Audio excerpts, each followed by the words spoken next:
farm until 10 minutes and then join your team situation. They can actually make things happen themselves. Now, it's time to start to talk about the draft as we look towards this game. Are we expecting to see a similar thing to what we saw in the Series 1, or do comfort picks and things still come into the matter? Are we going to expect to see certain things from these two teams? I think comfort picks definitely will still have a place here. It's just going to be a matter of how much the teams have expanded those comfort picks. I mean, I expect Kestrel to be a little bit more hotly contested in this matchup. Maybe the Idris might finally get to come out. I still feel like Idris is an incredibly strong pick. It's just a matter of what you are going to be looking to play around it. Yeah, and that's the thing with a lot of these picks is it's all about the composition that you can weave them into. What's your expectation on what we're likely to see here, Zoro? I mean, from G2, I do expect them to go for a composition that relies on Hundor carrying, especially late game. They just need to give him a character that he's extremely strong on, the Celeste, the Kestrel, Baron in the past, and they need to play around him, make sure they support him. That's what I would expect from G2, just because that's the strategy that's worked out really well for them. Yeah, now interestingly, to start this draft off, G2 actually going to ban away Celeste, which means more of these captains are available for this first pick. Yeah, and that's going to be both Grace and Lyra on the table. Obviously, Lance and Finn as well, if they decide to go that route. I would expect the Grace, but they want the Lance instead. So going to be allowing Salty Potatoes to say, you know, if you think Clast can play this Grace, go ahead and pick it up, which we've seen Clast on the Grace before, so it shouldn't be a surprise at all that they're going to go ahead and lock this in. I think that's an extremely risky thing to do, to give Grace over to the opponent when you could have picked it. But I think the reason why G2 are doing that is to go for a comp similar to what we saw from Mousesports with the Vox, Lance, and Fortress, and that's a strong enough comp to give away Grace if you're confident to pull it. Yeah, absolutely. The other situation as well is Dark Potato does love to take that Lance into the jungle, so it's not just the captain pick for this team. It's kind of a flex just because Dark Potato is on the roster, so certainly a comfort pick. They are actually on the other side of the roster, though, so it was, in fact, Salty Potato locking in that Lance first. Grace going to be the pickup for G2, and they're going to take away Kestrel. For me, the Lance pick almost makes a little bit more sense for the fact that Salty Potato is taking, because it is taking it away from G2, because both G2 has played it both in the jungle and in the captain position. Yeah. It's still a risky pick to let the Grace go through, but it makes a little bit more sense. Also, the Celeste ban makes a lot more sense, banning it away from Hundor as well, something that we know he loves to play. Black Feather locked in. This was a ban in the last series. Yeah, it was a ban both games last series, but now it's through. I wonder well, G2 are picking it here as a flex pick. They can put it in the lane, they can put it in the jungle. They have the flexibility. It's going to depend on what Salty Potatoes end up picking here. They still have the Vox Fortress available for them if they wanted to go for it. Are they confident enough to play that comp? We'll see. Yeah, the other nice thing about the Black Feather is not only can you flex it into the lane of the jungle, you can also flex it either weapon or crystal. Rona going to be a pick here. This is a pick that I've been wanting to see Rona come back into the meta for a while now. I think she definitely holds a place, especially in these multiple melee compositions. Even if G2 takes a ranged carry for their third pick, they still have a double melee that Rona's going to be able to build up a lot of fortified health on. And the Scarf going to be finished off as well to round out this composition, so you've got that long-range damage coming through from the little dragon himself. And now G2, how do we expect them to round out this one for themselves? I feel like it would be great for them to round it out to make it a dive comp. They have the Black Feather, they have the Grace. Black Feather, while he's going up against the Lance, who's great at peeling, and Salty Potato is going to be looking to protect the Scarf from the Black Feather that's going to be diving. Black Feather does have the tools to get through all the CC with his ultimate and get through to the back line. If he's able to do that with Grace healing him from the back line, they can do a lot of work. This Sky is a little bit, again, of a flex. It can be weapon lane and playing the CP Black Feather in the jungle, or they could play Sky jungle with CP and play the Black Feather in lane.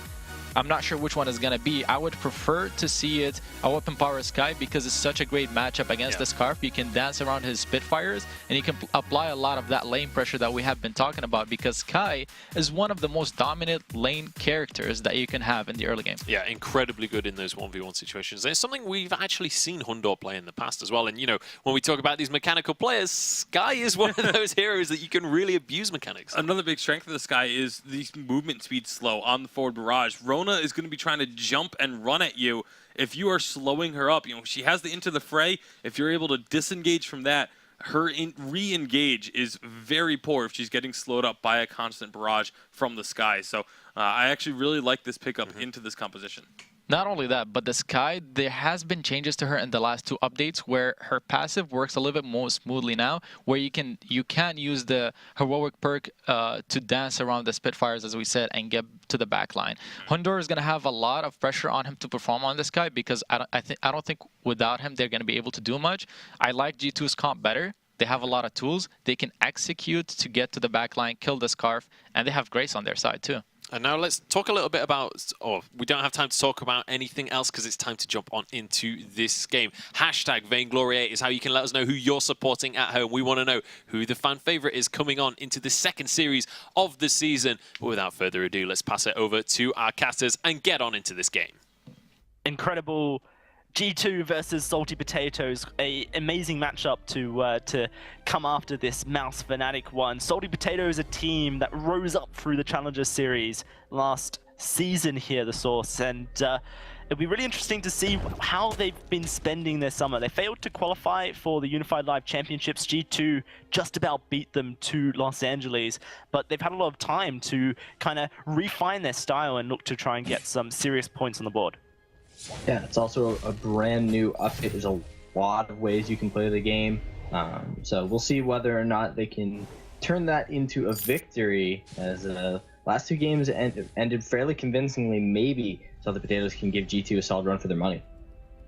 Gonna be a bit of a fight here. Not quite landing that Impale class, but Hundor's taking a lot of damage on the left. Can't quite find the kill. Joker. It's going to be Sneaky, just looking to try and put the pressure down onto Gianna Nakoa. Dark Potato, though, has ran into the Joker and is looking to try and secure first blood, and he will! Finds it before losing his life to Sneaky, but the added bounty that he gets makes that also worth for G2. Yeah, first blood is all that matters, man. Got to get that the little extra bit of gold.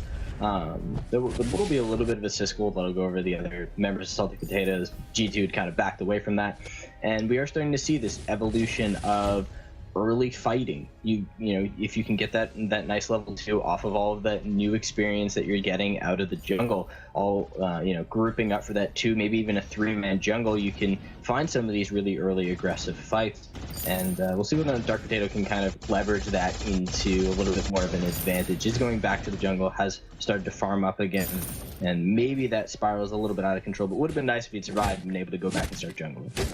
Yes, it's going to be we're talking about the compositions here. Hundor playing what seems to be a CP Scarf in the lane. CP Sky. Sneaky on the Scarf, of course. And Sneaky on the Scarf, something a little bit unconventional, I think, that, we just haven't really seen from Sneaky. He's known for his weapon power melee heroes and his Kestrel, his Vox as well. So very interesting times for Salty Potatoes. This kind of shift in the meta. CP laners becoming a huge thing here in Vainglory. How will everyone react to it, and will they be successful as well? Well, if you feel that you're a really strong mechanical player, you can do a lot with a Scarf. Scarf can thread in those auto attacks in between Spitfires, being able to land maximum range Spitfires and instantly putting a goot down on top of the target. Can really just lay in damage that people aren't expecting. So maybe Sneaky feels that there's a competitor, or maybe they have just made a huge change in how they think about the game and how they operate as a team. Yeah, we'll have to see exactly that as G2 pushing up into the lane. The Joker finishing off his front treant, going to be moving over to support his team in this turret push. Will they be able to do anything is the real question. They really rely on Clast for his Impale, his CC to lock down a priority target like Hundor so they can try and burst him down. Currently, it's just not going to be the case. This Scarf very low on energy as well, which means that there can't really be a fight for Salty Potatoes. They don't really have damage coming out of Sneaky. Yeah, I'd be careful if I were Dark Potato. That is the Joker coming in, level up, and it's a difficult fight if Dark Potato doesn't land every single on point. Alright, so let's see. Now the jungle's intensified, how this changes up things. Both the Scarf and the Sky looking to kind of scale towards the late game. The changes to Sky a couple updates ago means that she's fairly strong in the late game when she locks onto a target, has increased damage, which means that if she goes towards a 4 damage item build, which we kind of see the CP laners now doing so, going to have a lot of extra power added to her kit. Dark Potato on this Blackfur as well, kind of becoming the flavor of the meta, it seems. Really good into squishy CP laners who are very vulnerable and want to build 4 damage items and can really assassinate them with his high mobility. Good Impale though comes out of class, Githian War as well, but it's going to be shut down by Holy Nova. Kiana Nakoa just taking them all out. Damage has been traded. It's really Kiana Nakoa who takes the brute end of it all. And there's no fountains completed yet either at this 5-minute mark, though Class looking like he's going to rotate down to complete his. Yeah, it does have the light spring, so we'll regen up as long as Kiana Nakoa can stay out of combat for a little while. Decent amount of trading. I am curious to see whether or not Dark Potato goes for the Surfer's Mask, gets the sustain, or maybe goes into a Star Blade, gets more of that upfront damage. We talked about the changes to 2.8. That value in kind of initial burst can really start to put pressure onto a target, although Class has finished out the Fountain. Kiana Nakoa has it now as well. So, you know, a little bit of that upfront damage will be reduced, and Frostburn out from Hundor, so we'll start to see those endless slows from Sky. Yeah, no, as well as Scarp as well, and the Spitfire just provides so much CC in the form of high range, pokes people out, and really helps you kite as well as chase, which I think Salty Potatoes are going to want with this Rona, the chase ability onto a single target. It's going to be very interesting to see the way these turrets are fought over. You know, Munchables mentioned it at the beginning of the broadcast, the changes on update 2.8. The turrets now having reduced health down 1,000, so it's very, very impactful. It allows for Scarf and his goop to really just burn through the turrets. Currently G2 struggling to hold on to their own. Some really impactful impales coming out of Class onto Hundor, meaning that he's taken a huge chunk of damage already. Kiana Nakoa not quite level 6 and won't be there for quite some time, meaning he can't heal via the Divine Intervention. And Salty Potatoes looking like they just want to poke away at this turret. Although, you have to be careful. Here comes that death from above. The Joker in a lot of trouble. The heal comes out, but he gets executed by Dark Potato before the Fountain can heal him fully. That mistake comes out of Salty Potatoes. Yeah, and that's just the caliber of team that G2 is, at least when they are on point. Raki Zora was talking about how there is kind of that G2 that either shows up or doesn't. And, you know, if Dark Potato can kind of continue to perform and put significant pressure onto Joker, because it's difficult for them to go all the way into the backline and really get onto Sneaky unless they come in at a couple of different angles. If they're willing to just be able to burst through the Joker, then they kind of mitigate that threat of Rona just being able to sit there and spin to win on the Oh no, look at this. This could be disastrous for G2. They've lost their turret. The gold miner does get secured by a Dark Potato, but the question is, can he survive? Hundor goes down on the other side of the map. Looks like Dark Potato will get away. A very adventurous play made by G2 where they really split everyone across the map. Does seem like they're going to lose a second turret for it as well. Look at how much damage comes out of Sneaky. The goop just under the turret. 2 turrets taken in just under a minute. G2 really losing a lot of map control with that move. Yeah, and I mean, I wasn't prepared for how quickly they were going to take down that turret. I didn't think they'd be able to burn through it so quickly. So there's some solid damage out of Sneaky. Has that 2-item spike. Is going to be, you know, a significant threat within these team fights.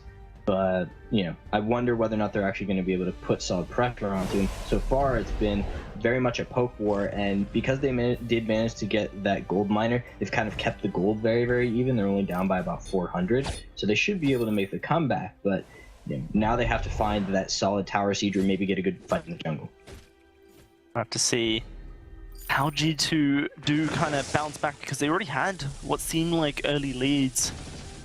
Their gold is in Salty Potatoes camp by just 1,000.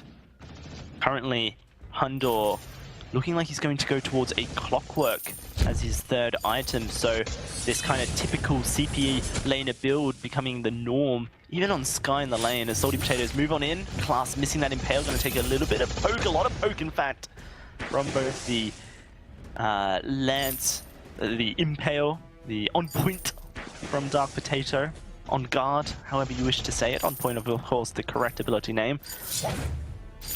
Now G2 looking like they want to just pressure down They're very scared, it seems, of Class and Sneaky. Healing Flask kind of just putting Class very quickly up to full HP, very close to it, and Joker seemingly very happy to dive on in. Impaled, blocked by a Crucible, but here comes the Dragon's Breath. Dark Potato trying to get away, Keanu Nakoa trying to tank it all up. Death from above is going to trap Joker. It's going to take a bit of damage, but the Spitfire goop from Sneaky putting so much pressure onto Hundor. Dark Potato will go down. Will Hundor as well. He looks like he showered double for the Joker, and Salty Potatoes have just taken over.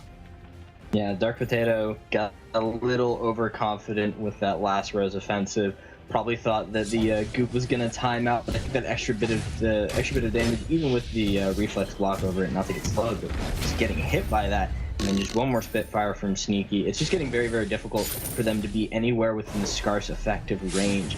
And that's very, very dangerous, because if one Impale just catches you on the edge of it, Scar from well in the back line is going to be able to dish out that damage. And Sneaky's done a very good job of just constantly putting the goop in very, very key positions, in choke points, in places that, you know, the members of G2 have to move through. So it doesn't look like Keanu Nakoa can really get into the back line or put any of that CC pressure down. It doesn't look like he can dive with Dark Potato, and Dark Potato's been kind of isolated throughout this. Yeah, also Hunter just, you know, kiting around the fight, but hasn't been able to dish out significant damage yet. Yeah, currently we see that Echo coming out of Class, just knowing that he has to be the CC threat for his team, so can use the Echo to provide a double Giffian's War stun after an Impale, and that would just really shut down G2's escape abilities if Hundor was to be trapped in that CC. All the side of Salty Potatoes, Joker and Sneaky could just burst him right down. G2 need to be very careful about where they go, how they tread. You can see that they're doing their best to clear this wave, but every time that Spitfire connects, Hundor's in trouble. Crucible going to be used, but the Impale was missed, perhaps wasted, as the Joker is going to try and deal with Dark Potato on the back line here. Dark Potato taking a lot of damage. Dragon's Breath comes down. Dark Potato, he's in so much trouble. Can he escape is the question. No, gets taken on out by Class, and now G2 have to retreat. A great Impale onto Hundor here. Rest of the Salty Potatoes focusing onto Keanu Nakoa. Hundor just getting free damage out. Salty Potatoes have been kind of split, which means that both Keanu and Hundor should be able to escape.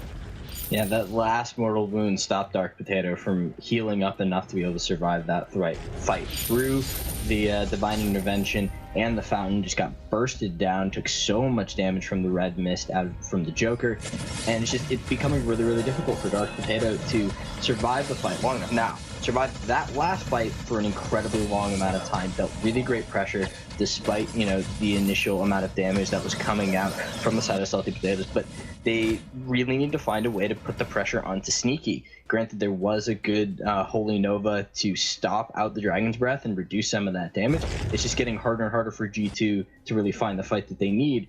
Maybe they can pull something off if they can bait them back further into their jungle, get the fight to slow down and be able to come at it from multiple angles. But as of right now, Salty Potatoes is having a great game so far. Yes, certainly are. G2 haven't quite hit this point of scaling where Hundor is a threat. Dark Potato being forced to invest heavily into his defensive item build. He already finished that Aegis before any other tier 3 item, and now working towards what will be an Atlas, you would assume, for the Joker. Perhaps even a metal jacket, considering it's a Rona, and she can kind of just use her red mist when she gets Atlas, so it'll be very interesting to see what Dark Potato does inside to do. Either way, until Hundor hits that broken myth, there's a lot of damage lacking on this Sky. Makes you wonder what this build means for late game Sky indeed, as Salty Potatoes have cut off the escape. Hundor currently just trying to poke from over the wall here. G2 very wary that they can't really engage too heavily.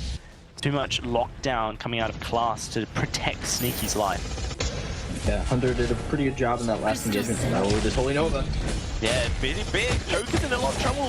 Here comes the Fountain, here comes Sneaky. Dark Potato burning alive, but he's able to take down the Joker. Now looking to try and turn on to Sneaky. Sneaky rooted in place. Dark Potato gonna fall. It looks like Keanu may fall as well. Sneaky does go down. Keanu will fall, but Hundor, last man standing on the Halcyon fold, will find the ace for G2, and he's gonna push the lane up. Finally managed to find a good fight. G2 is able to put some solid poke down before things really get rolling. We're able to play in some of those choke points where Hundor can get that forward barrage onto at least one target. It's pretty much guaranteed damage coming in, and maybe they can start to really build this comeback if that Broken Myth comes in soon.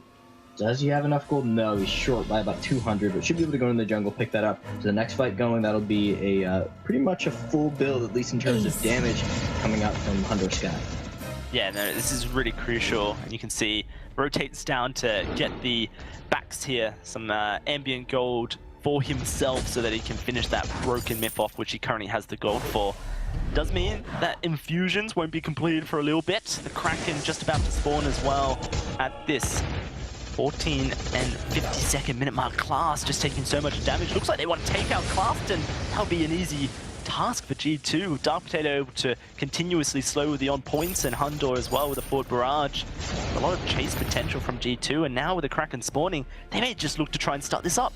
Yeah, and despite the lack of success in the team fights, G2 did a reasonably good job of keeping up in terms of farm. Now, after that one team fight, getting all of those kills plus that additional pickoff, they're pretty much caught up. They'll be able to burn straight through this Kraken, and it's good for Salty Potatoes not to even really consider the contest until Class is back up, and now they can, look for the defense. And Scarf will be pretty good on the defense, assuming they can, get the wall back any targets that try and dive on him, and really spend their time burning down the Kraken.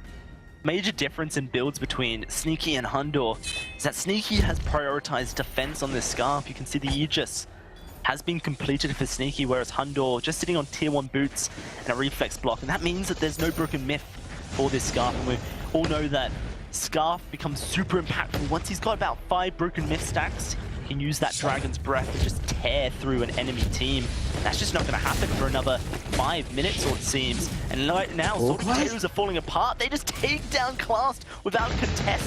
This tier 2 turret under trouble as Dark Potato will dive towards Sneaky to try and find a kill. Divine Intervention to keep him nice and healthy, and Hundor's moving on in as well. Sneaky should lose his life here. Double Divine Intervention makes it so uneasy, and the ace comes through as well. Hundor stacked on up to 9 Broken Myth stacks. G2 have just turned this game on its head. The choke point turret's going to fall here, Source, and they're going to look to try and finish. I mean, they answer our lack of faith with a dominating series of kills, plays, and dives. Class is here. The death numbers are fairly low, so maybe they can make something happen here. They already use the death from a buff to burn down the turret, and I don't think anything can save them now. No, it looks like this Vein Crystal turret will be falling. Joker does his best. The red mist doesn't find enough blood, and it is going to be G2 taking home game 1 of this series. Hundor prioritizing damage over defense. Perhaps the winning moment for G2, or maybe it's Salty Potatoes becoming complacent in their lead. Either way, G2, former spring champions, showing that they are ready to come back into a series, and come back they did. Incredible stuff. Love to hear what our analysts make of it, so back over to Munchables on the desk. Thank you very much, guys. What a game coming out from G2 there, managing to take a leg up in this series, but it certainly was not a one-sided game. We seem to have a much closer series on our hands for this one. Yeah, and that required a pretty massive comeback from G2. It looked early on like Salty Potatoes were going to be able to take this one. They had themselves a nice, solid early advantage, but then once we got into the later stages of the game, G2 just turning things on their head. Yeah, and I mean, let's start by talking about the early game. Salty Potatoes obviously got off to a great start. What was it that got them that early lead in the first place, Zoro? What was it that really got the ball rolling for them? It was it was around 7 minutes 20 seconds where G2 tried to go for a gold mine that was very risky. All 3 members on the part of Salty Potatoes were up. G2 went for the gold mine. Salty Potatoes pushed the lane. They were able to get the first turret. Then, because Blackfeather dropped really low, as we notice here, they were able to push G2 even further back and get another turret. So Salty Potatoes, in the span of like 1 minute, were able to get almost 1,500 gold lead, which is really great for what they needed to scale Scarf a little bit and get him the items he needs to carry on the team fights later. And the pressure that they got off of this, getting that first turret, we talked about it earlier on in the day, gives you so much pressure, and then being able to get a second one on top of it, it's just bonus points at that point. Yeah, it was really interesting decisions from G2 to go for the Crystal Sky and the Weapon Blackfeather, just because it, if you were to just tell me that it was a Weapon Blackfeather and Crystal Sky, I would have expected the Sky to be in the jungle with the Blackfeather in the lane. But the fact that they sort of swapped things up a bit, kind of diminished their early game strength a little. Obviously, the Crystal Power Sky can do amazing things in the jungle, but in the lane, you have all those minions that are going to be body blocking. That's why there wasn't a whole lot of pressure coming out onto Sneaky through the early game. But once we got into the later stages, once you're not really focusing on those minions anymore, that's when G2 was eventually able to turn the game around. And we have to talk about this because had Sky been a weapon power laner, the early game and the mid game would have worked a lot better for G2 because there's a lot more pressure coming through. But because they chose to go for the Sky CP and the Black for their lane, their idea was to counter the Rona that was on the front line. But what they forgot about is Salty Potato's composition is composed of both Rona and Scarf, so most of the team fights they were forgetting about the Scarf that was on the back line doing massive amounts of damage until later on, where Salty Potatoes, as we can see in this team fight, didn't allow Scarf to get some poke before the team fight started, so he didn't have enough damage dealt before the team fight went on, and so they were able to kill Rona before Scarf could carry the team fight. Yeah, and you could see there as well that Dragon's Breath only going onto one target as well, so not really getting as much efficiency out of that damage. Then we saw G2 grab the Kraken and start to push with it. Yeah, this is one of the times when probably one of the rarest things in professional Vainglory, a team playing exceptionally intelligently while being aggressive with a Kraken. So many times we see a team get this Kraken and then just make really big mistakes, but G2 played it very smart. They recognized that the fact that they wanted to wait until Kraken got under the turret and then force a fight that way by picking off a target. They didn't just try and force a fight while all three members were playing safe. They didn't allow themselves to get poked out. They saw someone out of position, capitalized on it, and were able to make themselves win that team fight and allowed them to finish off the game with that push. And then once G2 kind of got control of the game, they did not let go at any point. They were constantly layering on that pressure and turning each and every pick, each and every fight into more and more objectives. And we have to talk about how G2 got that control in the beginning. It was Salty Potatoes getting a lead, but they weren't able to push it enough. And I would say this is the biggest difference between European teams and North American teams, where North American teams, if they get the advantage, if they have an opening, they will push for it. They will not let you come back into the game. But that's not what we saw from Salty Potatoes. While G2 did a great job of coming back, and especially once Sky was able to get her fourth offensive item, and this is when we know CP Sky is so incredibly strong, her late game stage, I think it's more on Salty Potatoes to keep up their pressure when they have an advantage and not let it drop. On the flip side, we saw G2, once they had that advantage, they were constantly pushing in. When they had the Kraken, again, they had classed out of position. They just say, okay, we're just going to take out your captain right off the bat. Now you guys can't fight us anymore, and if you try to, we're just going to win that fight, and it's exactly what they did. They put Salty Potatoes into the situations where they couldn't fight back properly against what G2 was bringing to the table. And then as well, once you get to that situation in a late stage of the game, if you do get caught out and they're pushing with a Kraken, you basically all you can do is retreat and wait for three men again. Otherwise, you are just going to die one by one, and they just continue to roll that advantage and take the game, which is exactly what we saw coming out from G2 there. And that means that we now have a 1-0 advantage for G2. Salty Potatoes going to have to go back to the drawing board when it comes to this upcoming draft. What needs to change for these guys? Or was the draft fine? Was it just a matter of in-game things going wrong? Is there something that you can change for the draft to maybe shore up some of those weaknesses? I think the draft was perfectly fine for them. I liked the draft that they came out with. It was just the way that they executed when they had the advantage. It was the shortcoming for Salty Potatoes. And they also needed to remember that Scarf is the hyper carry of that composition. You need to let him poke. You need to let him deal some damage before the team fight starts. That's your biggest advantage, is the distance and the range that you have over G2's composition. And on the flip side, G2, they did exactly what we anticipated. They put Hundor on his late game carrying character, and he did exactly that. All right, well, the draft is about to get underway, so we're going to get on into the second game of the second series of the season. Blackfeather, the first ban, taken away here by G2 Esports, and now Salty Potatoes going to have to decide which captain they don't want to deal with today. And or they could go for banning out one of the carries and just ensure that both captains are available. Both the Catherine and the Grace have been the two priorities there, so we could see them decide to take away maybe the Celeste again. To ensure that Hundred doesn't get that. That's exactly what they do. So now Grace, Catherine, Lance, all available. Yep. it's completely open for G2 for what they want. They're gonna shake it up and go for the Lyra. Again, I'm not surprised to see Lyra be a priority pick. I'm just surprised that it's a priority pick when Catherine and Grace are both available. And I mentioned this last time. Lyra is still the priority roamer for only some teams. Some teams, they feel she's stronger than Grace, she's stronger than Catherine, because the amount of sustain she brings still in 2.8 is pretty substantial. So some teams still prioritize her. We see Salty Potatoes going for the Catherine, though. This is very scary. If they get Baptiste with it, if they get Cruel with it, it can be combined with characters that can deal insane amount of devastation in the team fights. The Baptiste is available. I mean, this is the combo we talked about all last season was Catherine Baptiste. It was absolutely devastating. Salty Potatoes are not going to go for it, which it's G2 kind of wiping the sweat from their brows in that situation potentially. It's not going to go on through in the end. The Vox was banned away though. Now G2 have to decide where they want to go. I mean, it can still go through as a last pick. I think that Kestrel is probably going to be in lane as a weapon power carry, and it's actually an incredibly strong weapon power carry, specifically against Lyra, because Lyra doesn't have a lot of defense, and once Kestrel gets her crit up, she can blow that Lyra up.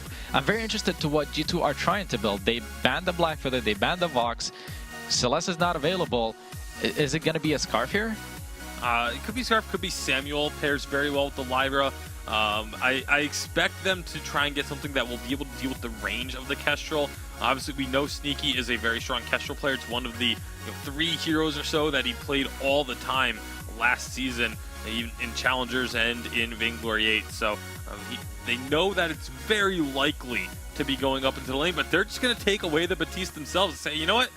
We gave you the opportunity, you missed your chance. We're going to take care of And I was just going to talk about this. While they had to take Baptiste, Baptiste doesn't necessarily synergize very well with Lyra. She doesn't provide too much for him except for that heal, which doesn't help him too much. He already has a little bit of sustain.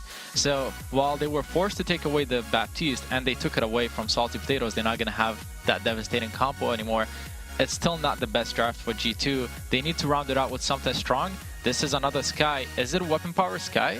It kind of has to be, with the Baptiste Lyra already picked, it's almost guaranteeing that it will be the weapon Sky, which I think is a much better call for them in the lane. But, like you said, the synergy between these 3 heroes isn't... It feels like it's a lot of that sort of poke and try and kite and then wait for your opponents to sort of blow their abilities and then re-engage. And obviously with a Lyra, you'll have the durability to survive engages coming out from Salty Potatoes, but will you be able to kite it out the way that you really want to is the question.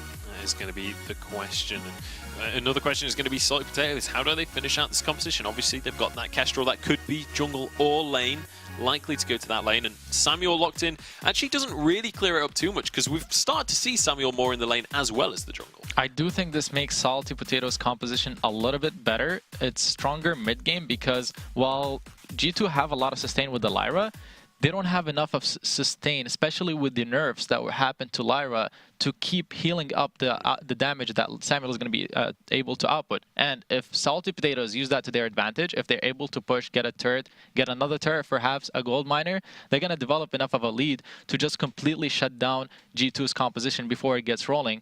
But G2's composition does have a very significant advantage in that lane poke before Samuel gets to his mid-game power spike, where they can just keep poking with the Baptiste, Sky keeps using her forward barrage, and Lyra keeps healing up. So whoever is going to be able to pull the advantage first, they might be able to take over the game. So kind of what we were talking about in the pre-show, this is all about early proactivity, making sure that you're the ones in charge of the game and you're setting the pace. Yeah, it's going to be really interesting to see how the jungle plays out in particular, because neither of these junglers are really known for being the hyper-aggressive, but they're both very capable of being aggressive and moving into the opponent's jungle, especially those level 2 spikes. You know, once you have Bad Mojo and Ordained, you can make some plays happen with the Baptiste, but Samuel, we know at level 2 is one of the strongest level 2 heroes in the game with the Drifting Dark Malice Verdicts. So it's going to be really fun to see how the teams decide to play around this first rotation and getting those junglers to level 2. Yeah, and let's not forget as well that the players to watch for these guys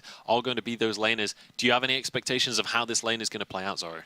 I think it's going to be more about the jungle, like Tasty Bacon was saying. Samuel into Baptiste is a great matchup. If they're able to get in there and apply a lot of pressure, it would just shut down the composition before they were able to apply the pressure on lane. All right, well, it's time to get on into the second game of this series. Let us know who you're supporting at home with the hashtag Vainglory8. Let us know who you are wanting to head towards that World Championship later on in this season. Without further ado, though, it's time to pass it over to Dowsy and the Source for game number 2. G2 looking very interesting with their current composition. Perhaps a double CP composition here, indicated by the fact that Hundor has that crystal bit in his inventory. Very interesting stuff indeed here, Source. 2.8 meta starting to unravel in front of our eyes. Yeah, both teams opening this up with a double jungle and sending their captains off to go play footsies, go decide who's going to have supremacy over the small amounts of bush there is. Merciless pursuit forward by Class, who's going to get punished with a bit of damage back. Yeah, Hundor able to lay down a lot of damage through that forward barrage. There's that Ordain coming through. Oh no, Joker is just straight up dead. The Reap coming through, stacking on up and empowering Dark Potato's attacks, and Joker just got blown up in that scenario. That's that nice level 2 power spike, giving us all this early aggression, all this early fighting between these teams, and now we'll probably see a little bit of a lull as they head off to lane, kind of get some control. Ooh, Class again being punished by the forward barrage from Hundor. Yeah, it certainly is, and Class has opted in for a Dragon Blood contract rather than the Iron Guard that we sometimes see Catherine's pick up, which means there's no real healing available for Class when Sneaky, you know, takes down these larger creeps in the lane. So Class has to be very careful about how he operates in this lane.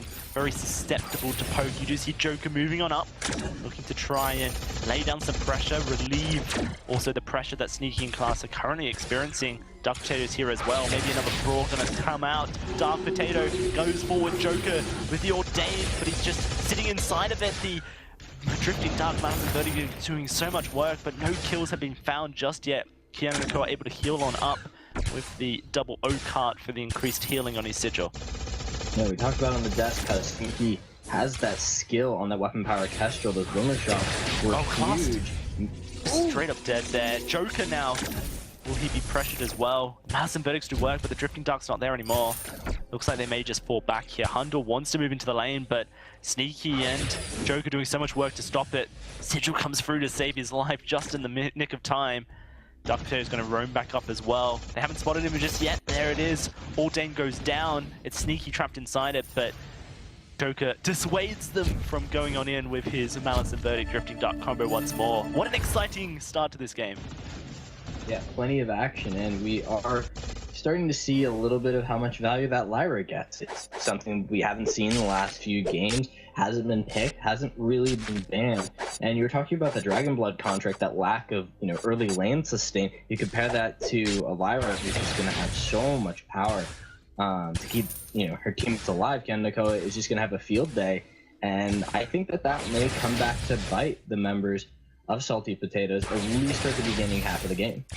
Yeah, we'll have to see. You can see that Keanu Co is invested in a Crucible as his first item. Means that he's got more health in his arsenal, so that he's going to output stronger healings. Currently, the philosophy is that if you can, you know, manage your sigil cooldown well, you don't need a fountain. Looks like Joker may be in a bit of trouble here. The Ordain stuns, he's dead! Another kill for Dark Potato. This double CP composition from G2 reaping a lot of success. So much damage off of the Ordain and the Bad Mojo, and it's such a huge amount of initial burst coming out from Dark Potato. It's going to make it really difficult for Samuel to just kite, because Joker wants to be fairly mobile throughout the fight. He's the one who keeps getting hit by the Ordain every single time. Can't really safely kite, has to do that within that nice confined space. That's just allowing Hundor to lay in huge amounts of damage. Yeah, it certainly is. Currently, Salty Potato is really struggling to deal with it. I think something that was a big turning point for G2 in the previous game was the Broken Myth acquisition for Hundor. Really turned the power spike of the Sky in the lane previous game. Now with a double CP composition, you have to imagine that Aegises are going to be rushed. However, if you look at the heroes that are actually on the Halcyon Fold for Salty Potatoes, it's Sneaky on a Kestrel, it's Joker on a Samuel. Two heroes that actually want to rush damage rather than defenses, which is going to kind of maybe negate some of the damage Salty Potatoes will have early. But equally, you have to wonder what's going to be the prioritization for Broken Myths for G2 once those shielding have started to be stacked up for Salty Potatoes, because we've often seen CP compositions fail due to the fact that they kind of run out of damage in the mid-stage of the game due to shielding, and Broken Myths not really being picked up early enough. Yeah, and Dark Potato not doing anything here. That Broken Myth has a Shatter Glass, so all about that high initial burst to be able to take out one of these targets. Now, yes, he may want to pick up the additional damage, but oh, goodbye Sneaky. Oh, he is just straight up dead. Hundor just dancing around Class's movements there. There were not enough coordination from Class and Sneaky to be able to avoid that forward barrage. Really punished by G2. 4-0. They have got the kills in there, but they don't really have a gold lead yet. Something that they're looking to try and build up with the objectives that they need to start taking. This turret could be the first, but not right now. They're not looking to commit to it just yet. Yeah, it is a little difficult for them to see. There's plenty of wave clear from Sneaky and the Joker. For the moment, it seems as if G2 doesn't really need to worry about building those Broken Myths just yet. Assuming that they can continue to land all the damage that they're landing and continue to get these pickoffs, the gold lead will start to build, and there will be also probably be an experience lead as the members of Salty Potatoes are continuously forced to back. And maybe this will be another engagement. Oh, Hundor almost loses his life here. Kianakoa heals on up. There's that Oblivion going out. The Crucible used to make sure no one got caught in it. G2 able to escape. Apparently Salty Potatoes looking to perhaps mount a attack. The Mars and Verdict doing a lot of work. This turret looks like it's just going to straight up fall, and there's something G2 can do about it. Kianakoa goes down. So does Hundor. A double-pronged attack, and now it's Dark Potato in trouble as they're going to move forward and try and find an ace for themselves. And they get it. It's Joker finding the shutdown and the ace for the team, and maybe they look for a second turret. Things looked really good for G2, and now Salty Potatoes are going back. Maybe putting Sneaky on a more comfortable hero is going to make him more confident, let him land that damage, get those glimmer shots in there. And I mean, landing the one-shot, one-kill just as they pick up the additional kill. I mean, that's just got to feel good and set them on a better momentum. They're also way up in gold, about 2,000 gold lead, and they have the tower advantage. Incredible peak there for the side of Salty Potatoes, and like you mentioned, it is comfortable heroes for Salty Potatoes. Sneaky on this weapon-powered Kestrel, the Joker on his Samuel, a hero he had so much influence in the summer season, the back half of Split 2. Salty Potatoes maybe just saying, you know, it's a new meta, but we're not liking it, so we're just going to stick to what worked for us in summer, and you're going to have to adapt to it. Double CP, very interesting start for G2, seeming like it's starting to hit a bit of a power deficit. Shielding starting to be acquired by the side of Salty Potatoes, which will cut down the damage that G2 can output. Also have to worry about G2's build. Dark Potato, his build looks a little bit strange, isn't really looking to go through anything in Hundor. Oh wow, just about escapes Hundor. One shot's gonna go out, but that's the Oblivion putting him to sleep. Keanu moves in, but look at the damage coming out. He's silenced up, he can't heal. Tries to get away, the Joker looking for the Dark Potato and will be able to find it as well. Now G2 are starting to fall behind. Dark Potato doing his best to get towards that clockwork as quickly as possible so he can get the bad mojos out during his empowered status, but right now it's Salty Potatoes who are just outputting so much damage. That choke point turret down to half HP at 9 minutes. Yeah, and you know, based on the build, like I was saying with Dark Potato, he is definitely looking for the clockwork, but has kind of a couple pieces of a couple items. He's really just picked up a few stats. You know, Hundor hasn't really built into any armor, has a little bit of shield, so that means Sneaky is going to start to get a lot of value, is going with Sora Blade Tornado Trigger, possibly into a Tyrant's Monocle, go for that auto attack, crit build, standard, you know, auto attack and carry as much damage as you can get out as quickly as humanly possible. And for the moment, you know, the members of Salty Potatoes have been kind of able to poke and pressure out G2, and I think G2 really need to kind of consolidate themselves and look for a gank somewhere in the jungle, find another pick-off, because they're not really going to win a poke war anymore. No, I think I agree with you. The range that Salty Potatoes have via the empowered Malice and Verdicts, as well as the glimmer shots from Sneaky, mean that it's very difficult for Dark Potato to actually get in position to be impactful on this Batiste. And so for G2, they need to get to a stage where they're comfortable, I think, using that Arcane Passage on top of the Kestrel or the Samuel to really have huge impact in teamfights. Otherwise, I think that the range advantage that Salty Potatoes currently have will win them teamfights after each other. Also, like you mentioned, armor most likely going to be prioritized. There it is, that passage going out, but the Oblivion blocked up. Yannick almost loses his life. Dark Potato goes forward. Look at the damage onto the Joker, but he gets the Fountain just in time to survive. And now G2 are in a very hard position. They are on the wrong side of the map to disengage the fight. Salty Potatoes looking like they want to move on in. Hundor trying to find some damage onto Class, but look at the glimmer shots coming out. Dark Potato sniped and dead, and now it's Hundor in trouble as well. They're going to move forward and pressure this guy while Sneaky decides that he's just going to look to take the choke point turret whilst G2 are in trouble. Salty Potatoes just playing distraction games as Sneaky going to be able to finish that one off. Joker outputting so much damage in this Malice and Verdict, but Hundor manages to find Class. Surprising. G2 may be able to find a couple kills for themselves, and it looks like Sneaky was unsuccessful. Joker's going to fall here. It seems a double for Hundor. Sneaky moving in for the assassination, but he's spotted on up. Keanu will survive. Hundor as well. The one shot though, missed. It goes between, and Sneaky now has to escape.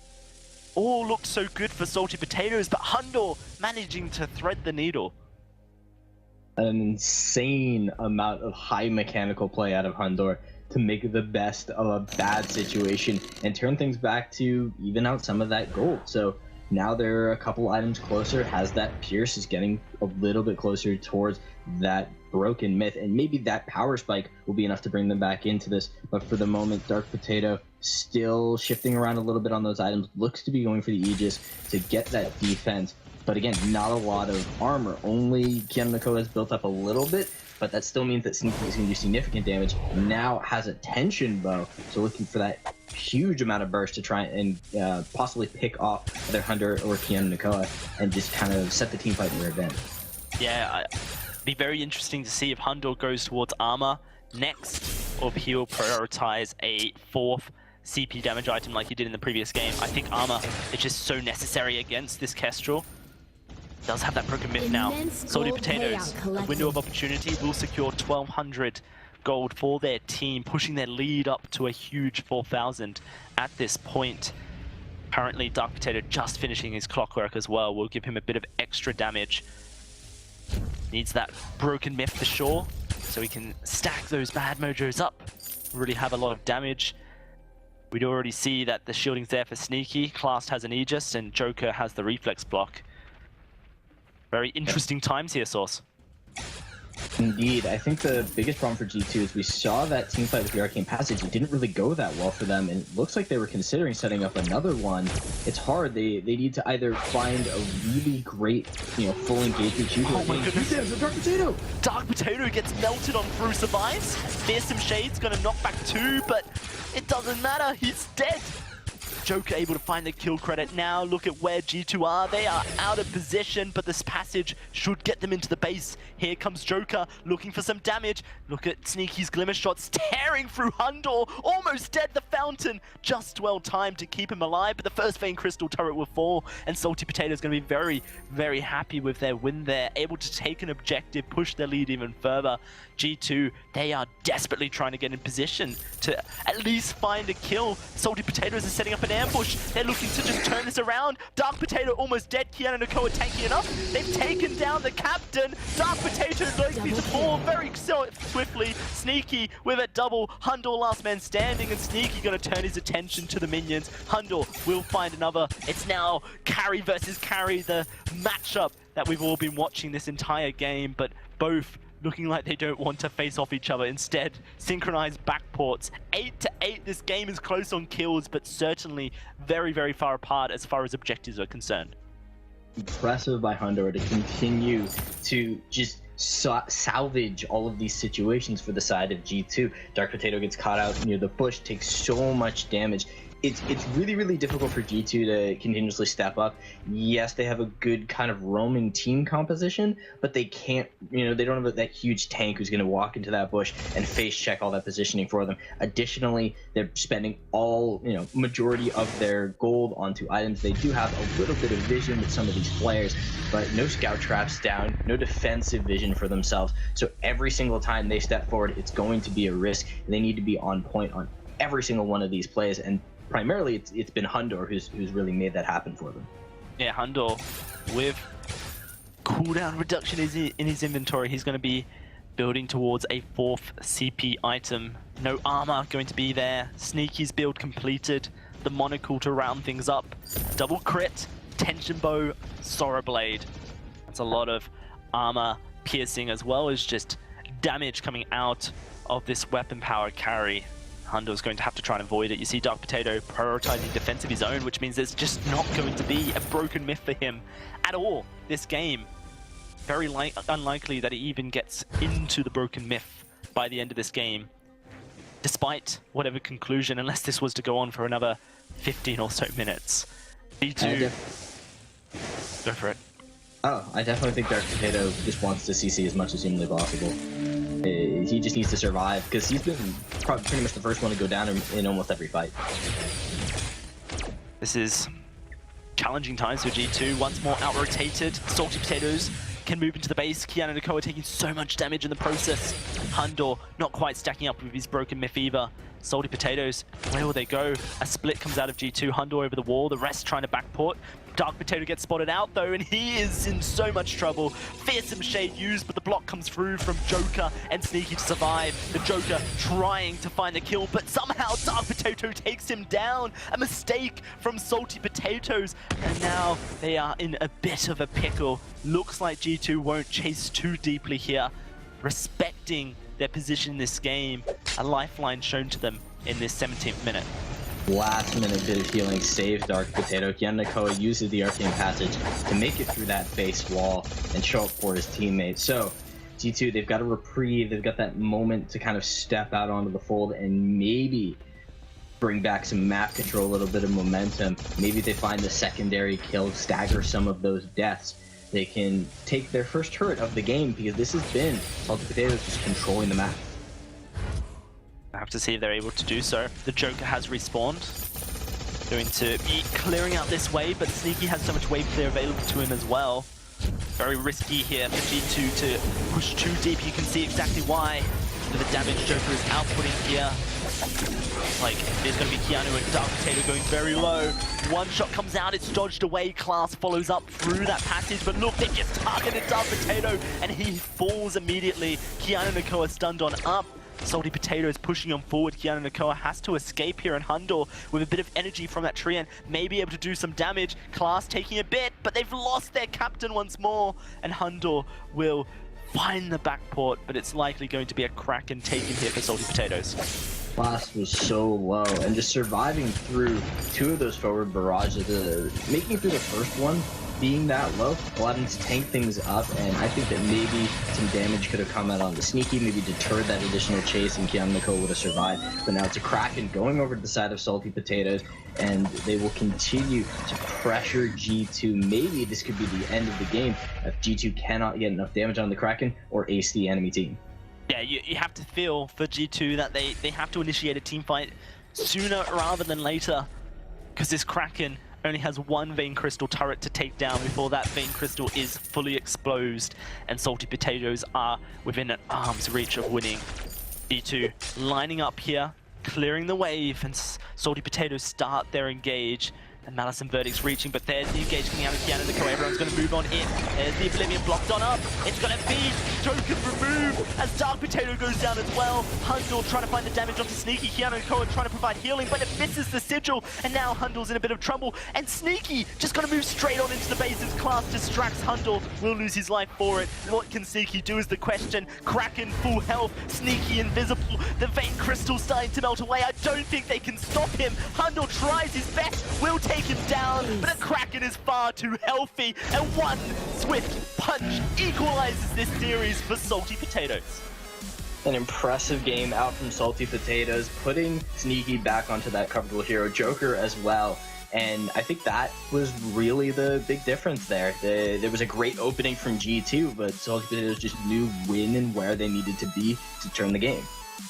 Man, incredible series this one here. G2 Salty Potatoes tied 1 apiece. Let's throw it back to our desk to break down the action. In terms of kills, it was incredibly close between these two teams, but it always felt like Salty Potatoes were the ones with the game in the palm of their hands. They were always the ones being proactive. They were setting the pace of the game. And even in that last fight, G2 finally taken advantage, but we just see Sneaky run off and finish off the game. Kraken was already pushing. It was too little too late for G2 coming in. Yeah, there was a lot of opportunities for both sides, and it just more often than not, Salty Potatoes were the ones that were pushing the issue and finding those chances. I felt like G2 started off pretty strong, but then towards the mid to late game, they started playing really passively. A lot of times a sigil would get put down, and the team would just like group up on it, still at full health, but would just be grouped up on the sigil, like waiting for an opportunity to go in, like as if they were expecting Salty Potatoes to come rushing onto them and being able to pop the sigil for the movement speed changes. But it's more often than not, it ended up just the sigil kind of went to waste, and then all of a sudden Salty says, hey, you have 10 seconds until you can use that sigil again. Now's our chance to engage. This is our opportunity, absolutely. They did something very similar. Around the 6.5-minute mark in the game was when Salty Potatoes managed to start things off strong and kick things off with an ace for themselves. Now, obviously, Salty Potatoes, so far early in this series, they've been doing a great job in the early games, making sure things are happening. Yeah, I mean, this game, too, it's so many good plays from both sides of the match. Both teams are playing to their weak conditions better than the previous game. Salty Potatoes did an incredible play here where they got an ace, they got 2 turrets off of it, and this allowed the Kestrel to scale to get her crit items and become that monster that G2 just weren't able to deal with. And that's because they didn't have a front line that has enough armor to tank her glimmer shots. Yeah, they tried to make Lyra that front line. You're buying a metal jacket and a coat of plates and still just getting bursted through so quickly by those glimmer shots.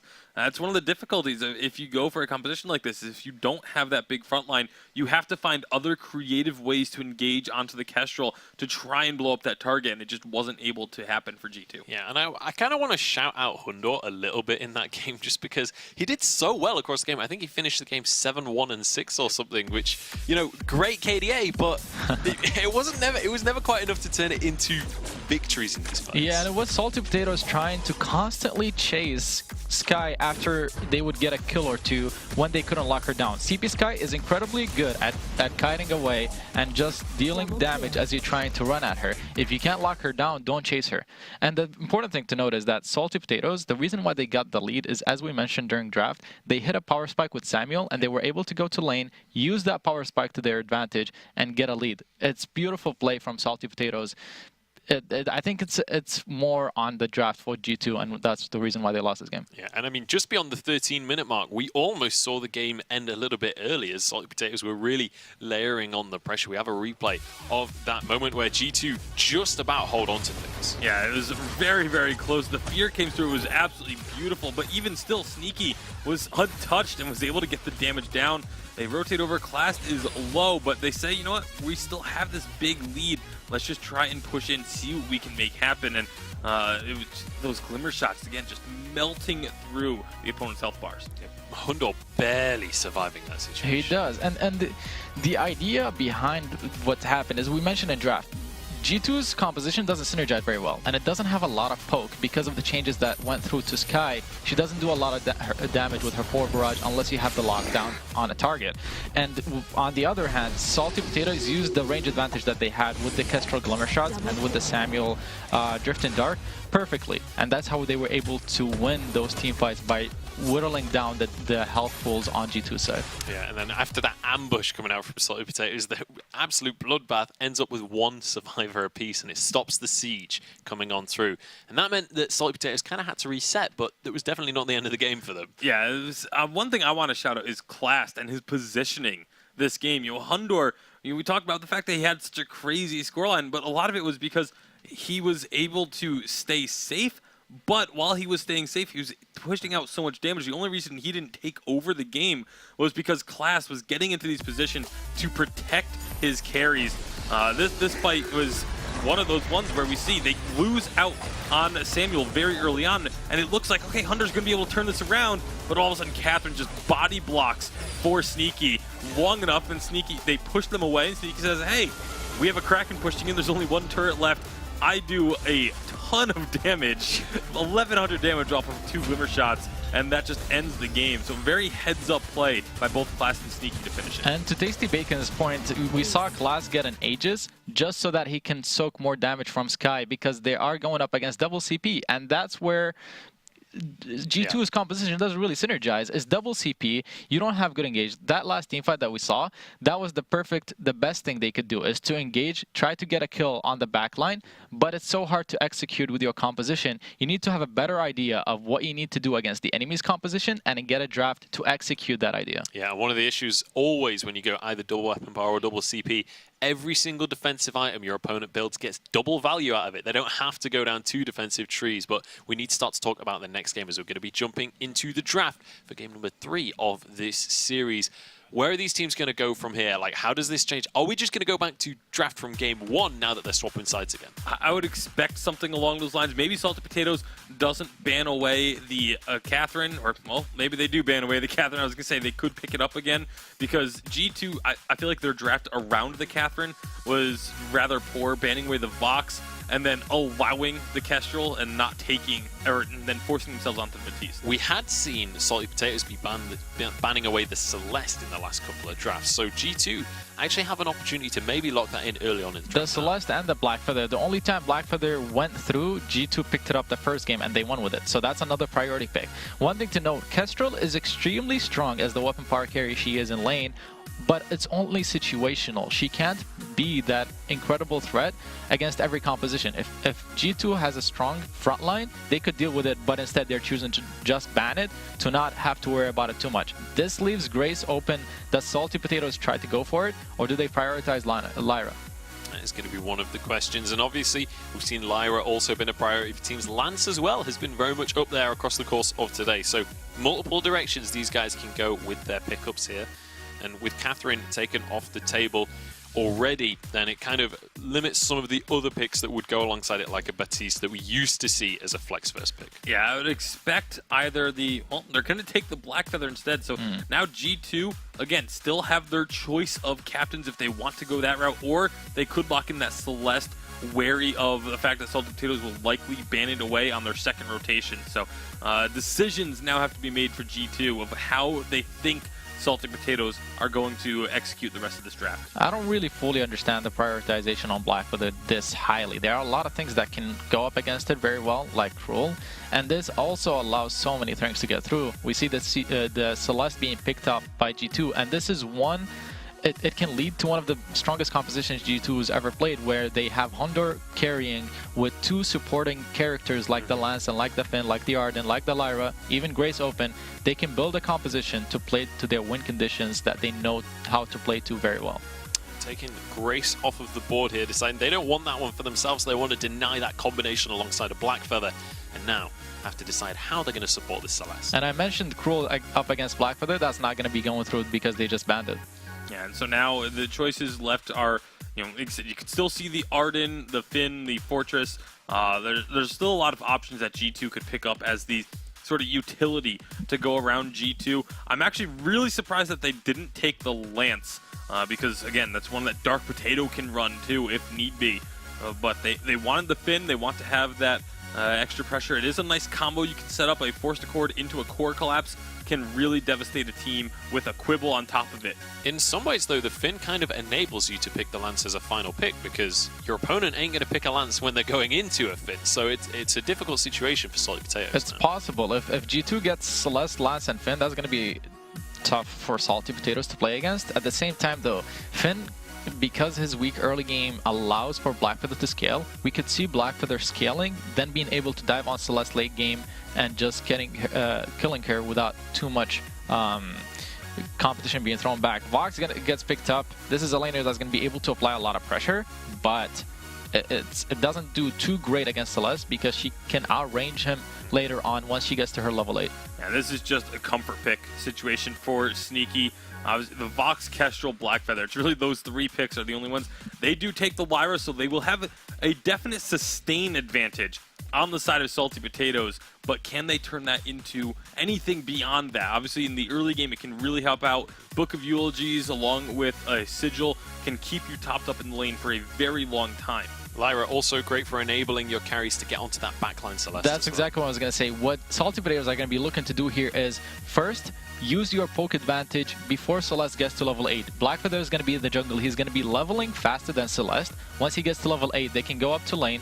They can get a lot of poke, and with Lyra sustain, they can apply that for a longer time. And then later on, when they get to the team fights, they have the portal to just engage on Celeste. So it's going to be a mixture of poking, then just diving on the backline and trying to kill Celeste. Now, I'm curious about what you guys think of the Glaive final locking, because we were kind of expecting this like double support composition. Glaive, not typically that much of a supportive character. I actually really like the Glaive because, as we were just talking about, where the strategy for Salty Potatoes is going to be to go in and, you know, poke and harass that Celeste before she hits level 8 and gets the big range upgrade.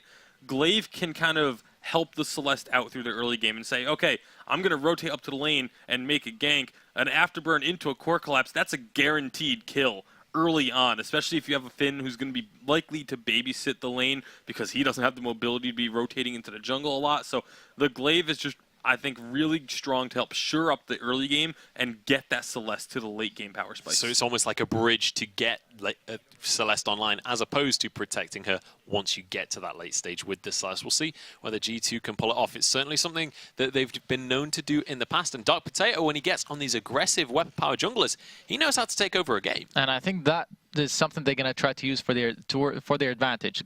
Glaive ganks are extremely potent, especially this update, because you don't have a lot of sustain. If you manage to get, even if you don't get a kill, if you manage to push out the laner where he's forced to go back, you can get a lot of turret damage. I think G2's comp is a lot easier to execute just because Salty Potatoes are going to need to be very precise in how they execute during different points in the game where they need to know, okay, this is the time where we're going to go up and poke. This is the time where we're just going to engage. I think it's going to be too difficult, and I think G2 are going to play something that they're comfortable to just protect Hondor and let him carry. All right, well, we'll see whether they can protect Hondor or whether we're going to see these hard engages coming out from the Lyra, from the likes of Salty Potatoes, trying to force the issue and jump onto that Hondor. Let us know at home who you want to take this series. It's one apiece right now between G2 and Salty Potatoes, and it's time to get into game. Thank you very much. Game 3 of this series, Salty Potatoes managing to bring it back in Game 2. However, looking at the board, the Halcyon Fold, we do see that G2s have adjusted their draft and are running something far more typical of the 2.8 update. Yes, and on the other side, Salty Potatoes look to be going with CP Blackfeather in the jungle. We were talking about whether or not it might be double weapon power, but it looks like they will be varying up their damage type and deciding to go with different composition. Yeah, so when you talk about double weapon power, double crystal power compositions, it feels like double weapon power with tension bow tends to be far more effective than double crystal power due to the ability to burst a squishy target. Hondor on this Celeste is a very squishy target, however has a very strong front line to protect him. I'm almost convinced that the only way Salty Potatoes wins this game is if they go double weapon power rather than taking the crystal power Blackfeather. And there was a moment of hesitation at the beginning of the game. I saw Joker, he purchased one crystal bit and then nothing else, almost as if it was a mistake. And it wasn't until 10 seconds later he finished a second crystal bit. So I don't know if the original plan was that and he's made a mistake. Clearly that is just tiny little details, and maybe I'm reading far too deep into them here, Source, but I feel like G2's composition should be able to outrange, outpoke, and outsustain Salty Potatoes. Definitely as the game goes on, but not right now. Hunter is under some huge pressure off the Resonance and just a poke coming out from Class.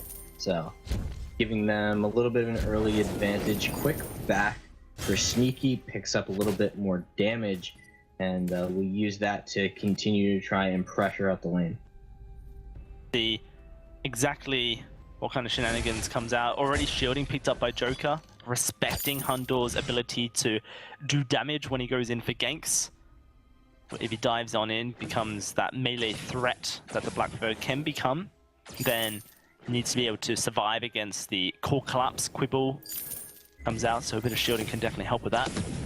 As soon as Hundle hits level 8, he's going to have a huge range advantage over Sneaky, and he's going to use that to set up Helogenesises on the Halcyon Fold and just really pressure Sneaky's ability to get close with his short attack range.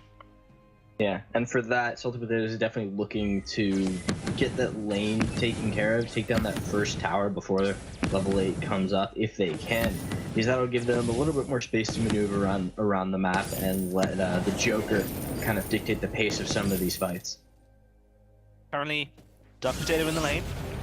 Not quite able to find a afterburn gank. Dark Potato showing his face meant that the Joker instantly rotated up to equalize the power. Dead, Joker moves on to try and secure himself this Elder Treant, but Dark Potato's there to threaten as well, and neither really want to fight over this. It's a little bit too risky, especially with Hundor moving on down. It means that G2 have the power to just be able to secure this. Joker will have to try and steal with an on point. And once more, Dark Potato uses his Afterburn to prevent that from happening. So great coordination coming out from G2 once more to secure a second Elder Tree. And it's just little advantages like that to try and get Hundor's Celeste to a even quicker late game point. Yeah, and I definitely like the full team rotation in to pick up all of that farm. As you know, yes, there is a little bit of a diminishing return, but you secure it, and with the changes in 2.8, it's a little bit more valuable, and you get Hundo online faster. So we'll have to see how Salty Potatoes are able to really threaten Hundor. Currently, the Joker looking to try and finish that Shatter Glass, but has got himself an extra crystal bit just for a bit of extra damage. Hundor, first item is the Frostburn, which can really slow down Salty Potato's aggression here. The change to Black Feather in 2.7, I believe it was, that removed his movement speed whenever he uses his A onto an enemy. His allies will gain a movement speed buff by the Rose Trail. That's no longer a thing. Now, Salty Potatoes, with this Black Feather, they more prioritize slowing via on point. That's how they get onto people. And if Hundor's able to outrange the Joker, then that shouldn't be an issue. Yeah, especially as the game goes on. But in the moment, it's just been G2 playing very, very safe, looking for their opportunity to strike. Where Salty Potatoes, they're kind of poking and prodding, looking for cracks in the defense of G2, and G2 is just not even considering, stepping up and giving them the opportunity. They're more than happy to farm out the jungle, send Hundor with Dark Potato to pick up that extra experience and gold. And Keanu Nakoa, he is falling a little bit behind in terms of experience, but that's only because his two teammates are accelerating so much further forward. Items being completed now. You see Sneaky with the Sorrow Blade, first item. Very exciting seeing the diversity in Vox's builds here in 2.8. Shadow Glass just finished as well for Joker's Black Feather. Now his on point's going to be doing a little bit more damage. He's currently sitting on level 7, just one away from upgrading the range on his on point. Same could be said for Hundor and his Helogenesis. However, considering the fact that the Joker is in the jungle, Hundor is in the lane, and you get more experience from jungle camps than you do lane creeps, then it's very likely Joker will hit his level 8 just a little bit before. And now we've got Joker kind of sneaking around the top side of this lane, really just looking for an opening. And it's very difficult now that we're seeing, this new Finn, this new Finn skin in 2.8. Just all of this value on being able to just position so much further forward and kind of be this pillar that your opponents have to go through. It's almost as if he is just a bit of impassable terrain that you have to deal with if you're the Joker. And the Joker just has to look for those odd angles to land those on points, and Hunter is just not going to give him the opportunity. This is actually really interesting. This is something that G2 kind of popularized, is they're hyper farming Hundor. All of the jungle last hits went to him, which meant that he was able to get level 8 just before Joker and accelerate towards that extended range on the Helogenesis. Back in the spring season, when Baron was super impactful for Hundor. This was a strategy G2 used consistently here, Source, to make sure that Hundor was continuously hyper farming, getting towards his 4 damage weapon power build quickly. But even more impactful here is the fact that the experience means that Hundor has hit level 8 before the Joker here, and so isn't really threatened by the increased range on the on point. This pause kind of just gives us a bit of a window to kind of look at the stage of the game, because we are killless at 7 minutes 17 seconds at the moment, but gold's pretty even. Yeah, and the fact that that experience has gone over to Hundo there and has reached that kind of range point means that the opportunity for the Joker to just kind of abuse them and, you know, land those really good on points has kind of been removed. So now you have to think, where is the next opportunity for Salty Potatoes to really find a fight? And for the moment, it looks as if G2 is not going to offer them, any windows into, getting the game rolling in their favor, which seems to be what they need, because there's just all of this defense, all of this crowd control for G2. So we have paused due to one of the players disconnecting from the Halcyon Folds, so giving them a bit of an opportunity to secure their connection here. And the Vainglory8, it is a player's responsibility to ultimately secure their connection, but of course we're not going to punish them when they cannot move their hero. Let's look at the items real quick in everyone's inventories. Hundor's just finished his Eve of Harvest, got the energy battery in his inventory, which indicates he'll be going towards a Clockwork as his third item. Sneaky, it's very hard to say where he's going with this build. Very likely going to be a attack speed item next, likely a Poison Shiver, a Breaking Point. Dark Potato, heavy steel in his inventory, says that he's going towards a Breaking Point himself as well. And these captains as well, fairly evenly matched. Clast has his reflex block for the Crucible, which he will need against Keanu Nakoa's Finn. The Forced Accord, of course, can be very impactful in fights. Keanu Nakoa, I'll be interested to see if he goes towards a Crucible, if he just prioritizes something else instead. Perhaps the armor, so we can provide that through Polite Company, or a utility item such as Null Wave, or even an Echo, so that he can get double quibbles off and provide more CC in teamfights. Yeah, I'd definitely like to see Keanu Nakoa go for that Echo, but we are back into game. And yeah, the need for a Crucible really isn't there. The amount of crowd control from the side of Salty Potatoes is pretty low. You've got some slows and, the silence off of the wait for it. Maybe you take a Crucible just for that in class. He's going to walk into the bush. Oh, he does, but he's able to escape through the Arkham Passage. It also provides a convenient route for Salty Potatoes to join him under the turret. Look at the damage Hundor's outputting in the range he has on this Helo Genesis. At level 8, it just becomes so obnoxious to deal with. And this is exactly what G2 are looking to do. Keanu Nakoa, Dark Potato moving forward. There's the pull coming in, Sneaky, able to escape. Joker uses that Rose offensive to escape as well. Dark Potato has just lurking and waiting for an opportunity. When Hundor lands a Helo Genesis, it slows with the Frostburn, and that just makes Dark Potato's life so easy. And with such a beefy frontline here, G2 can just allow Hundor the opportunities to stack up a minefield with this Helo Genesis.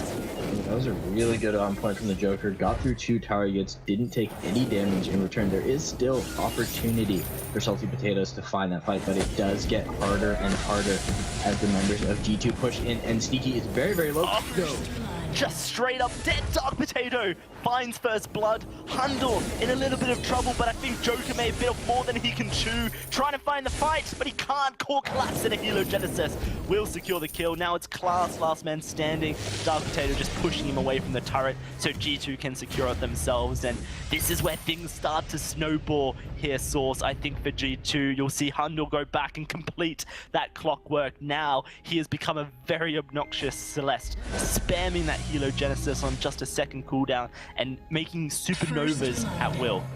Dark Potato looking for that first damage.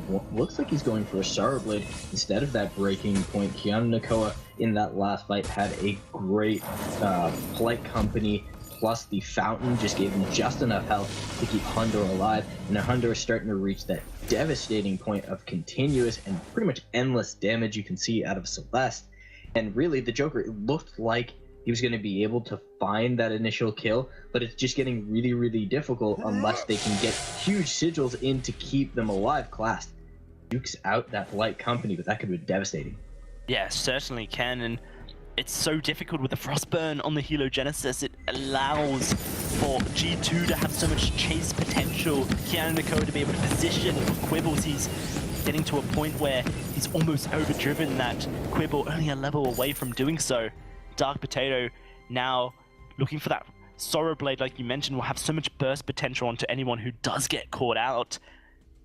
Hundor in this position where he can just kind of control the battlefield, and this is why I wanted to see double weapon power from Salty Potatoes, because it seems like it's the only thing that's going to take down Hundor is a double weapon power, so Joker can be impactful in team fights. However, a split comes out of G2, silence onto Kiana Nakoa.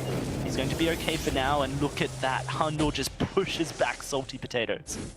Yeah, and aside from Salty Potatoes, they don't have a huge amount of team fight ultimates. Nothing really big, nothing really wombo-y. You know, the arcane passage is nice, and they're actually going to use it. They're going to go in.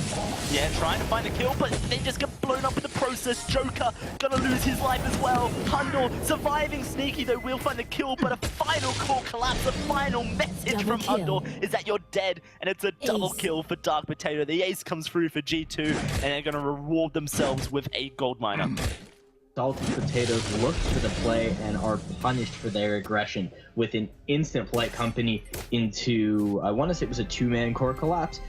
It's just so much damage and crowd control coming up from the side of G2. It's difficult for the Joker to maneuver. It's difficult for Class to survive through the amount of damage, even though they built up, you know, some health, some defenses. It's not really there yet. You wouldn't really say that Class is much of a tank. And it's getting harder and harder for the side of Salty Potatoes to survive through these fights. Yes, they managed to chase onto Hundor and pick up that kill, but it cost them everything. Certainly did, and now the gold lead has been extenuated here for G2. 3,000, Hundor sitting just 600 gold away from hitting his broken myth, his 4th damage item. And if team fights are allowed to be established by Hundor stacking up with that broken myth before it goes out, then any dive Salty Potatoes make will be met with instant regret as Hundor blows them up with a core collapse supernova combination. Currently, G2 just trying to get Hundor towards that final item, just 200 gold away at this point. I have to wonder, Salty Potatoes perhaps have just let the ball slip here. Force Accord pulls Sneaky in. He's going to block. Gets stunned on up. Good patience. Now Hundor, though, has to back away. Joker trying to take down Dark Potato, but he's going to disengage. There it is. The damage being just blowing up the roster of Salty Potatoes. Joker finds one, but will fall. Looks like that might just be the trade that Salty Potatoes will take. Bit of lacking of decision-making, it seems, from G2 on who to focus in that team fight, and allowed Salty Potatoes to get at least one back in their midst. Yeah, that was the most even team fight we've seen. Salty Potatoes was able to kite back to that initial combo. The Polite Company and Forced Accord combo didn't finish off Sneaky. And that on its own is fairly telling of how the fights are going to go. If they don't manage to get that initial CC combo down onto a target, it is possible that Sneaky is going to manage to survive through these fights. Has built up the Aegis, has a little bit of armor, looks to be going towards what I assume is going to be a breaking point. If Sneaky survives and is able to kite around the sides of the team fight, they may actually be able to cut through the damage, or, you know, cut through the defenses of Dark Potato, because he's, you know, building up some of those defenses now, but didn't really have a lot of them before. Hundor is incredibly squishy and easy to pick off. Maybe Salty Potatoes can find a way back into this game, but a lot of it's going to be on the back of Sneaky to either, you know, reflex block out that Forced Accord, or to dodge it outright. Yeah, for sure. He's got himself that piercing spear, so maybe going towards a tension bow or a bone sword, depends on what he prioritizes, either burst or sustained damage here. Hundor's got that broken myth though, and now look at him start to stack it up. Dark Potato knocks Joker, half HP but healed up by 500. Due to class sigil here. Now G2 just looking to try and set up the battlefield once more. We're at just 45 seconds away from the Kraken joining us on the house in fold. Looks like an engage going to come through from Salty Potatoes, but a huge quibble stops them. Look at the damage! The blow up comes through from Hundor, the Solar Storm, and Joker trying to escape. Sneaky doing a bit of work to Kiana Nakoa, and it looks like he will just about escape that forced accord. G2's target focus slightly lacking in these last couple team fights, but they should be able to pick up this gold miner as a reward nonetheless. So fighting your opponent in the bush is difficult. You're fighting into darkness, no vision. But you're arcane portaling into, you're going straight into that bush as a team. They know where you're going to show up. They can see where that ability is going to end, and that on its own is just allowing Kiana Nakoa to just set up quibble after quibble and get, at minimum 2 targets. Very difficult task, it seems, for Salty Potatoes to dive on in. If they're just going to be met by a core collapse or a quibble every time, the CC lock that G2 has is huge, and if Kiana Nakoa was able to find himself an Echo in this build as his last item, then a double quibble could just destroy Salty Potatoes outright. Has that contraption increased cooldown reduction as well as vision? And look at the vision that already G2 have set up. They know exactly where Salty Potatoes could flank them from. Really the only way I think that Salty Potatoes find an outright team fight win is via surprise onto Hundor. That huge damage that Hundor just put out onto the Joker. Yes, it was healed up, but that was 2 very quick heliogenesis in the supernova. That is so much damage to be just landing very, very quickly and pretty much outside, most people's ranges from Hundor. It's gonna get even harder for the Joker to want to feel confident engaging because defensive item-wise, they're really not there. Yes, there's some shields, there's a little bit of armor, and so much damage. I love it. G2 just go, yeah, we're gonna start the Kraken. We know you're here, but you have to come through us. What was that?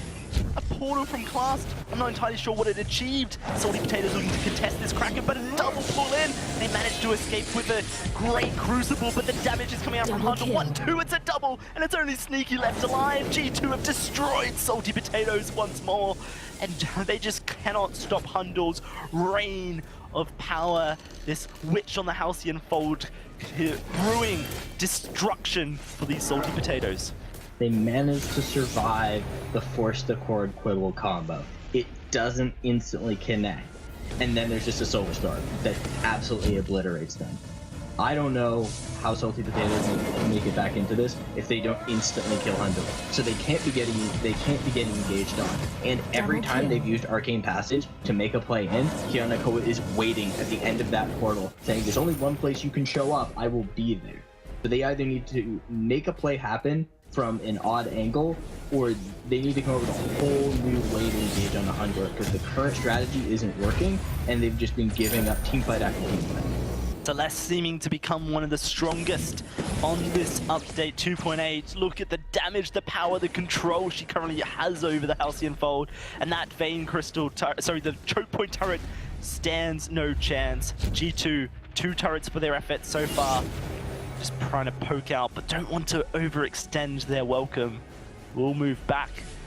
5,000 gold in the lead at this point, 9 kills as well, and 3 turrets ahead of their opponents.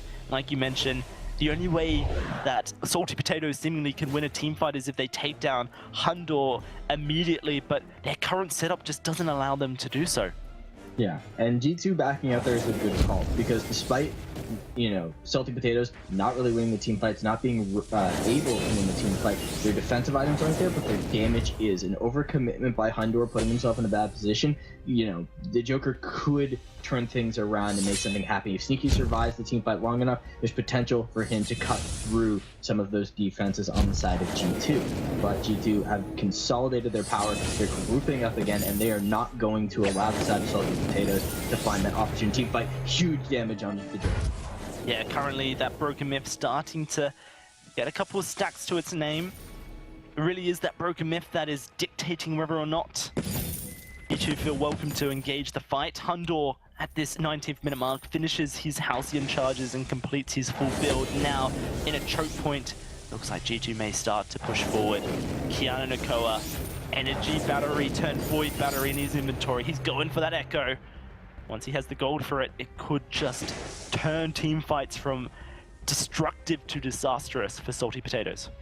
Yeah, and although this is definitely the game of Hundor dishing up the damage on Celeste, I give a lot of props to Kiana Nakoa for just how well these forced accords have been, how many quibbles have shut down the hard engagements onto Hundor, how many setups there have been to let those core collapses go, and that fake core collapse right where the target was going to be. That is good teamwork from the side of G2 to just be like, yeah, no, I believe that you're going to land it. He didn't, but at least the face was there. Yeah, for sure. It's that knowledge and coordination that you're going to be able to back up, and that means that the quibble could have came down after the core collapse, knowing which CC they're going to chain. Here's another engage, is classed on the backline, Joker comes on in, Hundor looking healthy enough at the moment, but can Sneaky lay down the damage? He boosts away, core collapse out, and there's the Solar Storm coming on through, looking to set up the battlefield. Sneaky trying to find Dark Potato as we speak. There's a lot of healing, but there is so much damage coming out of Hundor. One kill to him, looking for a second onto Class. There's the kill onto Sneaky. Dark Potato secures it, and the Kraken is going to be G2's once more. Class can't do anything about it. He will be forced to just listen to the roar of this Kraken. Keanu Nakoa has completed his echo as well, and now it is just one more push for G2 that separates them from winning this series. I feel so bad for the Joker. He juked out the Supernova only to get tapped on the nose by the Kraken to finish him off. And now the Kraken will push down. It looks like G2 should be able to pick up this game. They've got minions with them. We'll start onto these Vain Crystal turrets. And, I mean, just an impressive showing for them. It's not over yet, but it doesn't look good. No, it doesn't. Hundor just laying down the hurt. Hundor, can he just do it? Or is the question? Keanu Nakoa is certainly going to make that easier. Another block comes through, but there's the second force accord, and Sneaky's pulled in. He's in so much trouble. Look at the damage. Almost dead he is. And it's going to be Keanu Nakoa to pick up the kill with a quibble. It's this Vain Crystal turret being taken on down. G2 know they've won it, and Salty Potatoes will do their best to prevent the game going, but Keanu Nakoa is just playing with his food, and Hundor will finish the game. The CP Celeste is just too strong, and teams are going to have to figure out how to counter it. Yep, Celeste picked into the Black Feather, into what could have been a disadvantageous matchup, but it was a CP Black Feather into the jungle. The slightly different composition coming out from Salty Potatoes. A good effort. They weren't able to secure the win.